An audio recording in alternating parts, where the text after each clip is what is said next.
Deus, queridos. Por aqui está o missionário Wagner Jesus de São Luís do Maranhão, Brasil, para trazer a mensagem número 8 de hoje, com respeito ao tema visto aí, segunda carta a Timóteo, capítulo 2, do verso 24 ao 26, onde Paulo diz que se eu sou um servo do Senhor, se você é um servo do Senhor, ou uma serva de Deus, teu papel e o meu é pregar que existem laços espirituais que estão prendendo multidões na mão do diabo, que Satanás está armando laços de várias maneiras para pegar pessoas, prendê-las, para que elas nunca cheguem ao conhecimento da verdade, para que elas nunca sejam salvas e para elas nunca saibam,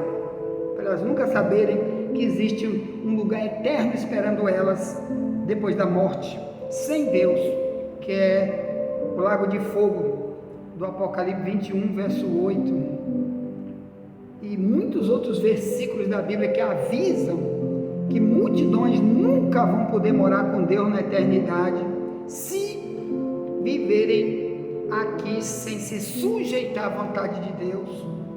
E o diabo sabe a maneira de fazer para desviar as pessoas da vontade de Deus, para fazer as pessoas viverem sua própria vontade e ali estarem desviados totalmente do caminho do céu. Então, por falar no laço, que nós vamos falar aqui em Romanos 11, nós vamos tratar mais uma área da nossa vida que a gente tem que ter cuidado, viu? Além de tudo que a gente já viu que está aí sobre os laços, as armadilhas espirituais invisíveis, mas reais, que estão nesse mundo aí, para nos afastar para sempre de tudo de bom que Deus quer dar. Então já tem aí no YouTube um monte de vídeo que a gente já enviou hoje sobre esse tema, e eu quero trazer mais este aqui para você. Quero avisar que eu vou trazer mais um além deste hoje, não é? Para fazer o número 9, tá bom? Vai ter mais um número 9 sobre o tema de 2 Timóteo 2, e amanhã nós vamos continuar a falar dessas armadilhas que o diabo põe, mas agora em outras áreas, principalmente avisar que Jesus vai voltar e multidões que dizem ser cristãos nunca vão poder subir com Cristo porque estão presos nesses laços. Então nós vamos trazer mais a mensagem número 8 ainda hoje, tá bom? Com mais uma área da nossa vida, além de tudo que já está aí que enviamos hoje. Então aqui, vamos ler Romanos 11, 1 em diante, se lê assim: digo, pois, porventura rejeitou Deus o seu povo? De modo nenhum, porque também eu sou israelita, da descendência de Abraão, da tribo de Benjamim. Isso aqui é Paulo que está escrevendo para os irmãos que moravam em Roma há 2000 anos atrás, onde ali tinha uma congregação, uma reunião cristã, uma igreja, e ele estava dando um testemunho sobre ele, que ele era um israelita, não é? Ele era do puro sangue judeu, e ele evangelizava o mundo, porque ele tinha sido, antes da religião antiga de Israel, né? Mas agora ele passou a ser um cristão, e ali ele estava ensinando o cristianismo para os cristãos, e avisando por que Israel estava totalmente fora das promessas que Deus queria dar para aqueles que rejeitaram totalmente Cristo, rejeitaram o Evangelho, mandaram crucificar Jesus, disseram: você não é o Messias, não aceitamos você como o único Salvador do mundo, rejeitaram. Então Paulo está avisando o que veio como laço para eles. Essa que é a expressão que ele usa aqui em Romanos 11. Então vamos lá. Romanos 11:2 diz: Deus não rejeitou o seu povo, que antes conheceu. Quer dizer, Deus está dando chance, sempre dizendo: tu é meu povo, vem para mim, me obedece, faz minha obra, faz como eu te mando. Mas a maioria rejeitou, não aceitou as mensagens que vieram através de Cristo, de Paulo e de outros que pregaram as mensagens que estão registradas na Bíblia, no Evangelho, chamado aqui no Novo Testamento. Então diz: Deus não rejeitou o seu povo, que antes conheceu. Ou não sabeis o que a Escritura diz a Elias? Elias é um profeta que viveu mais ou menos no ano 800, mais ou menos, antes de Cristo. Elias era um profeta de Israel, ele profetizava para Israel. Então Israel é um povo muito antigo, que já havia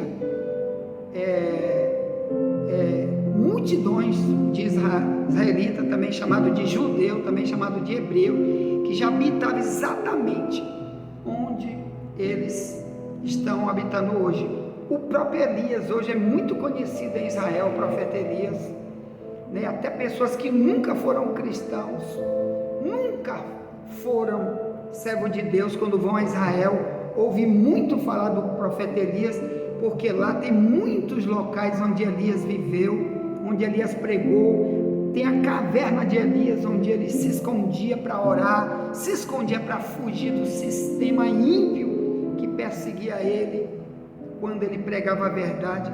Então Elias é um dos personagens bíblicos que prova que a terra de Israel hoje sempre foi de Israel, que multidão de bandidos, terroristas que estão no mundo inteiro querem tirar Israel dali, dizer: você não tem direito a ficar aí, porque esse que é o projeto do Hamas, de todos os países bandidos que o apoiam, é extinguir o povo de Israel e ficar com aquela terra, destruição total de Israel, porque diz que Israel não tem direito a ficar naquela terra, porque eles aprenderam isso de onde? Do Alcorão, do livro dos muçulmanos. Todos aqueles países em volta de Israel hoje, todos são muçulmanos e odeiam Israel, querem extinguir eles. Mas Israel aqui na Bíblia prova que é um povo milenar, muito antes dos que estão hoje lá como muçulmano. Então está aqui, ó. Então Elias, Romanos 11:3: Senhor, mataram os teus profetas, disse Elias, e derribaram os teus altares. Só eu fiquei e buscam minha alma. Mas que ele diz a resposta divina? Paulo dizendo que foi o que Deus resolveu dizer para Elias quando ele orava dessa forma. Aí Deus disse, verso 4: reservei para mim 7.000 varões que não dobraram seus joelhos diante de Baal. Baal eram os deuses da época de Elias. Israel estava naufragado em deuses. Eles dividiam a religião, assim como o Brasil é hoje. Na época de Israel, na época de Elias, você lá lê o capítulo 17 de 1 Reis, a história de Elias, daí para frente, você vai ver o Elias lutando para dizer: pare com isso, sirva somente Deus, e pare os ídolos, inclusive esse Deus chamado Baal. Multidão de Israel se ajoelhava para Baal, dizia: até meu Deus, me ajude, Então, por isso ele era muito perseguido, porque pregava que o povo devia obedecer o único Deus, e o povo de Israel adotou o costume dos profetas que vieram ali, trouxeram essa religião diabólica de Baal, amar Baal, servir Baal, ter igreja para Baal, ter culto para Baal. E Elias era perseguido, principalmente que tinha uma mulher lá, chamada Jezabel, que era a rainha, esposa do rei Acabe, que os dois perseguiam Israel, porque foi ela que trouxe esses ídolos, essa religião diabólica. Ela não era de Israel, ele se casou, que é isso que a gente falou no vídeo anterior, o perigo de você se unir com o ímpio, que vai ser um laço.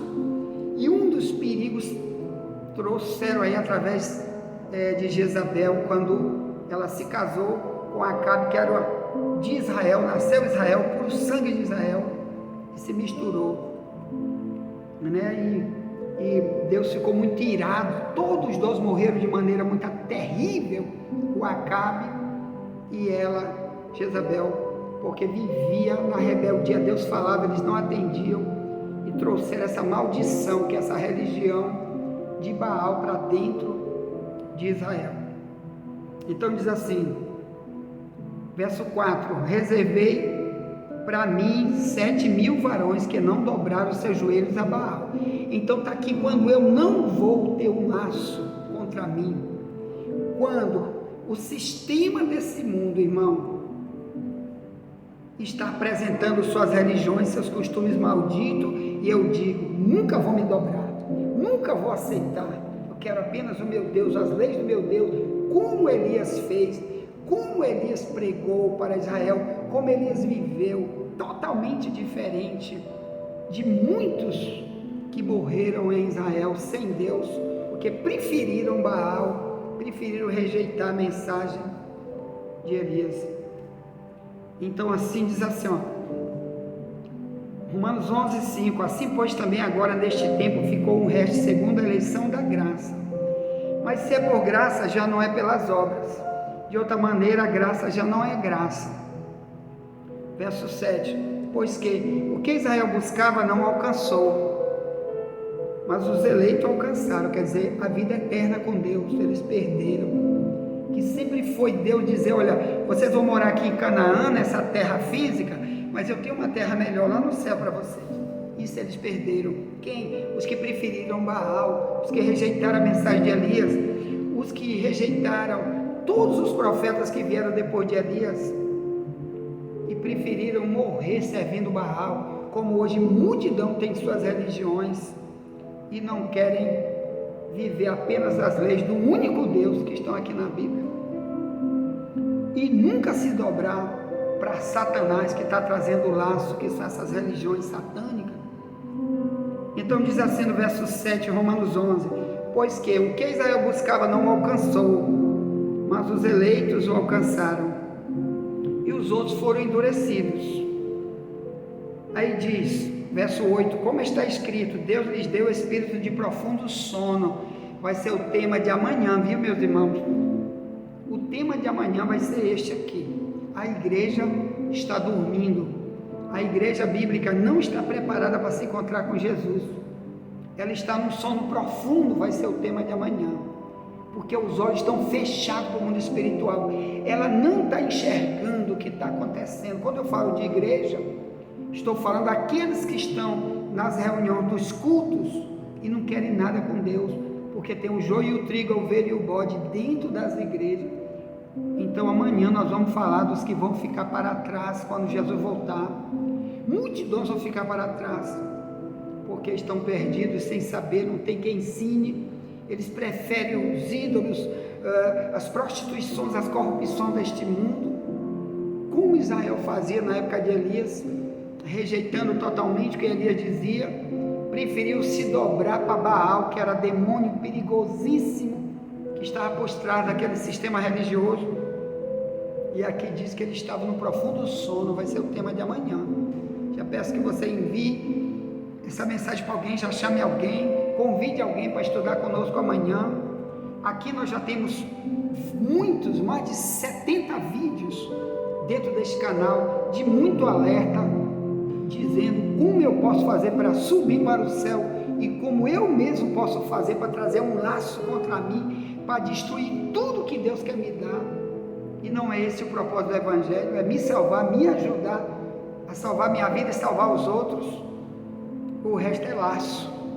Ou melhor, o diabo traz maneiras de me impedir, botando bandejas para fazer eu perder tudo que Deus quer me dar na eternidade, me dando coisas apenas aqui na terra, para me divertir, para me sorrir, para me comer bem, viver no meu carro de luxo, minhas fazendas, meus helicópteros. Enquanto isso estou num laço espiritual preso, sem saber quando eu morro, em vez de eu ir para o céu, eu vou para a eternidade do Apocalipse 20, 10 ao 15, o lago de fogo. Cuidado com isso. Então o verso 8 de Romanos 11 diz: como está escrito, Deus lhes deu espírito de profundo sono, olhos para não ver e ouvidos para não ouvir até o dia de hoje. Nós vamos estudar isso amanhã, como falamos da igreja de Mateus 25, tá bom? A igreja toda vai dormir perto da volta de Cristo. É o que vamos estudar amanhã. Já chame alguém para estar conosco amanhã. Verso 9 diz, Romanos 11, e Davi diz: torne-se-lhes a sua mesa em laço, e em armadilha, e em tropeço, por sua retribuição. Olha aqui o laço. A minha recompensa é eu viver igual todos aqueles que rejeitaram as pregações dos profetas, que rejeitaram a vida que os verdadeiros servos de Deus viveram, não quiseram copiar, porque era baseada em leis bíblicas que transforma, que muda a gente, que dá santidade, que nossa vida é diferente da do ímpio. Quando eu não quero viver assim, como Elias, como Davi, vivendo só para Deus, servindo a Deus, tendo leis, me arrependendo do meu pecado, sempre que eu erro, Deus vai usar alguém para me falar, para me voltar do meu caminho errado. Se eu não quero isso, eu estou buscando o laço, porque tudo que o diabo quer é isso. Então, o Davi, ele já usava essa expressão aqui, meu amado irmão, que isso seria um laço muito grande, né? No Salmo 69, no verso 22, Davi viveu no ano 1000 antes de Cristo. Até hoje, Jerusalém é chamada de a cidade de Davi, porque lá tem o sepulcro de Davi, que viveu no ano 1000 antes de Cristo. Então daqui para trás tem 13.000 anos a história de Davi, toda contada em Israel através de um monte de sinais arqueológicos. A sepultura de Davi está em Israel. Basta você digitar no YouTube a sepultura de Davi em Israel. Querido, hoje Jerusalém é chamado de a cidade de Davi. Tem uma placa gigante lá chamada de a cidade de Davi. Por quê, meu irmão? Porque foi Davi que fundou aquela cidade, viu? Botando leis de Deus para o povo, usando aquela cidade como exemplo para o mundo, dizendo: se nós estivermos com Deus, nós somos fortes para sempre, nenhum inimigo pode conosco. Mas muitos dos reis que vieram depois de Davi foram adorar os ídolos, como o filho de Davi, chamado Salomão. 1 Reis 11, verso 4 em diante, diz que Salomão, na sua velhice, não tinha um coração perfeito como era o coração de Davi, seu pai, que ele adorou os ídolos, se prostrou diante de ídolos. Então, meu amado irmão, aqui diz que é um laço muito grande. Romanos 11, 9, vai ser a retribuição de quem não quer viver como um servo de Deus verdadeiro, não quer ver o mundo espiritual, não quer buscar, perguntar: Deus, me mostra, me revela o que está acontecendo comigo, meu Deus. Por que, meu Deus, que eu estou envolvido no mundo espiritual e tu queres que eu ouça o evangelho, que eu viva o evangelho, para mim me sair, meu Deus, desse mal que o evangelho diz que existe contra mim, para me prender, para me destruir tudo que tu tem para me dar, meu Deus. Pergunte para Deus, ou então você vai morrer num laço, que é tudo que o diabo quer. Isso é batalha espiritual contra você, porque você nunca vai pregar para ti isso, nem para os outros. Teus filhos nunca vão ouvir isso de você. Você vai colocar também laço para eles. Então vai ser o tema de amanhã que vamos estudar. Já peço para você se inscrever aí nesse canal, enviar para alguém, chamar alguém, tá bom? Nos ajudar a evangelizar. E por enquanto não estamos mandando mensagem de áudio, porque nosso celular em áudio está quebrado, o outro aparelho, não estamos podendo fazer nada em áudio por enquanto, só em vídeo. Então, por favor, envie para alguém, chame alguém, vamos evangelizar, porque Jesus está voltando. Multidões, quando Jesus voltar, dentro das igrejas estão presos em laços demoníacos e em várias áreas da sua vida, como já estudamos aqui, através dos 8 áudios que estamos enviando aqui, tá bom? E perdendo tudo que Deus quer dar. E Deus chamou você para ser vitorioso. Amém? Envie essa mensagem para alguém. Já voltaremos para a mensagem número 9 de hoje. Eu não sei se o YouTube vai aceitar hoje. Mais uma mensagem sobre o laço, que é falar da nossa língua. Cuidado com a tua língua, que é um laço contra ti mesmo. Tá bom? Cuidado com o que você fala, com o que tu ensina para os outros. Cuidado, porque isso é um grande laço que a gente vê aí na Bíblia. E nós vamos tentar falar aí na mensagem número 8 de hoje ainda, se o YouTube aceitar. Ponto. Envie as mensagens para alguém. Já voltaremos, nunca te esquece, somente a verdade nos liberta.